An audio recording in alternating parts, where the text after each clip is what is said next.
But the thing is, the thesis of materialism is very persuasive.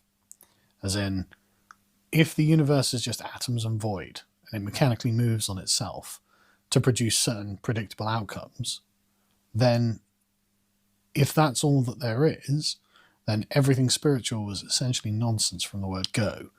And the progress of science kind of implies that, yeah, that is all that there is.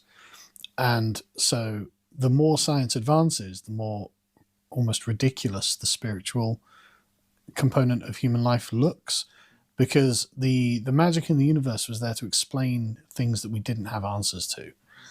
Why does the sun travel across the sky? Well, Helios and his sun chariot brings it across. Well, this is also just a very normie take. Again, I would kind of expect a little more philosophical depth from Sargon, because I do think Sargon's an intelligent guy. It's just the problem with a lot of the public domain yapper people that have been talking head yappers for 20, 15 years, whatever. They just don't know anything about philosophy. They're not able to answer or even ask. They're not even aware of the questions, right? Like, for example, science works on principles that are not under the purview of the scientific method. You can't put those under a microscope. You can't measure them. You can't bend them. You can't trap them in a mouse trap. Where are they? What are they? How are they? And how do we know that they are? Those are all valid questions, unless you just want to ignore them, which many normies do. Neil deGrasse Tyson says, we don't ask those questions anymore because it's useless and it's a problem for my position.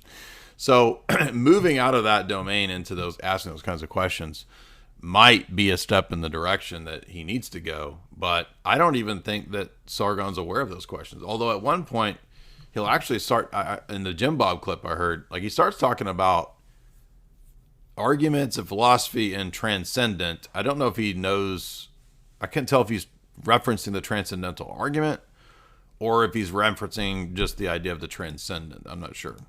And so every single day the sun rises and the seasons change, and the predictable patterns of life are explained with a story that doesn't describe what is actually happening. Science actually seems to describe what is actually happening. This is interesting because, it's kind of basic that science and the scientific method do, in a very limited way, describe how things occur. But by definition, it can't tell you why, and it can't give you value judgments. So every time that he or anyone else talks about progress, scientific progress, you need a scale, a value judgment. That's where you get oughts from. That's where you get better, worst. And science as a discipline cannot tell you value judgments because it can't tell you anything beyond a limited scope of how things happen. It can never tell you why things happen. And in doing so, the demystification of the universe around us strips away the spiritual. And by the way, I mean why at a big scale, right? I'm not saying why at a small causal scale, right? Like, well, why did billiard ball B move when billiard ball A hit it? Because of cause and effect. That's why. No, I'm saying that why is there causality at all? Why is there anything at all? Like those kinds of bigger scale philosophical questions, by the very definition and limitations of science and the scientific method, cannot be answered by something that it'd be like saying, why can't the screwdriver, make the rocket fly? Well, the screwdriver is not made to do that. It's limited in what it can do. It's not the thing that makes a rocket fly. It might be involved, but it's not able to do that. It's just a screwdriver. So likewise, the scientific method is a method for studying and understanding and manipulating the natural world. That's really all it can do. It can't tell you what happened 10,000 years ago. It can't tell you 11 million years ago. It can't tell you any of that. It can't tell you the future. You can theorize and try to back up those theories with interpreting the present day data.